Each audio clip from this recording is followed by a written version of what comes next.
التسويق. انا اللي كيبان لي الاستثمار في التسويق، لان كل ما جبت لي كليون اكثر وكل ما جبت بزاف ديال الناس كل ما غادي نقدر نتعلم فين عندي الاغلاط. الا كاع ما باتش غنعرف راسي علاش ما بات، علاش الناس انتقدوا ديك الحاجه، علاش الناس ما بغاوش داك المنتج، علاش الناس تفاداو هذه الحاجه هذه، لانني قريت وفهمت انطلاقا من الناس اللي جاوا. وثالث احسن استثمار وهو الاستثمار في العقار، لانه الا خديتي مثلا واحد البارت دابا وخليتيها مثلا 10 سنين القيمه ديالها غادي تزيد. الا خديتيها وكريتيها مثلا فابار القيمه ديالها غادي تزيد، غادي تكون عطاتك بزاف ديال الفلوس من هنا 10 سنين بحكم ديك الكرا اللي كتكون كتدخلو، و ميم طون غتلقى ان ديك البارتمان تزادت في القيمه ديالها. اوكي، دونك هادو هما ثلاثه احسن الاستثمارات اللي انا كيبانوا ليا.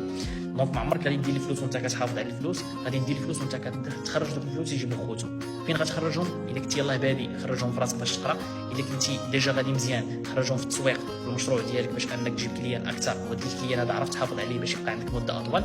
ثالث حاجه خرج في العقار.